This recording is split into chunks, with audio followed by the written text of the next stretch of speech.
wannan sirrin ka je ka gwada shi da zuciya dubu ma sai ka dace wallahi lazim.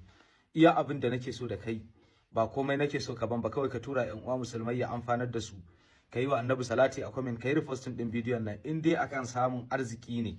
Wallahi azim duk wanda zai dauki wannan ya ladifin ya yi ta wallahi sai ya ga biyan bukata. Ya ladifu ce ake yin ta, zaka iya daukan ta siga biyu, zaka iya duk gurbin sallah ta farilla, misali asuba ka yi 119, azhar ka yi 119, la'asar ka yi 119, wunin ake yi har tsawon kwana 3 ko 7. wallahi duk abin da zaka shiga, duk harkar da kake yi, ko kai beran masallaci ne sai kaga canji, kaga harkokinka suna ta budewa, suna tafiya da kake so.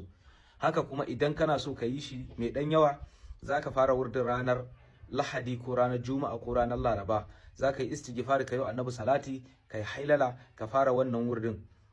Ana yin wurdin shi ma tsawon kwana 3 kullun. In a wannan ranakun ka dauka zaka yi 4414 kwana 3.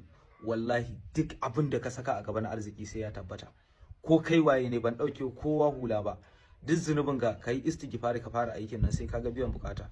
Na bada shi saboda manzo Allah, amma duk wanda ya iya sharing ban yadda ya dauka ba sai ya tura wasu dan ya amfane su.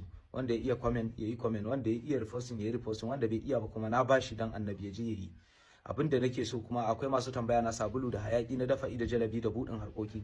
Sabulu ne da yake da matukar tasiri a wannan rayuwar tamu, saboda duk yawanci matsalolin mutane rashin dafa'i ne. Kasuwarka tana lalacewa, in kai irgawa kaga komai ya tsaya, kai irge ka fadi.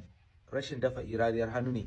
Idan mace take so ta samu miji, sai kaga matsalar, yawanci matsalar iska ce, ta yi sai ta kulla magana aure da mutum, sai kaga an wargaje, sai mutum ya zo daga dangadan kamar zai aure ta, sai magana ta watsi. Matsala mafi yawa ta iska ce. In an samu wannan sabulu da hayakin ana wanka da shi, matsalar za ta wuce. Ko mata aure tana zaune da mijinta amma fada yau fada gobe, ba a san dalili ba, ita ma bata san dalili ba, shi ma bai san dalili ba, matsalar iska ce.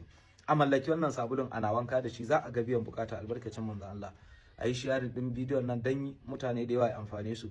Masu tambayar zobe, ko dan siyasa ne kai, ko mai mulki, ko dan kasuwa, ko basarake, kowa zai iya sa zobe. Bambancin su shine irin aikin da ake yi akai. Mace ko namiji ta sanya zoben nan, wallahi an gamu da nasara har abada. Number wayan da za a same ni ita ce 081 45 31 5010. Allah bar mu da kaunar Sayyidul Wujudi.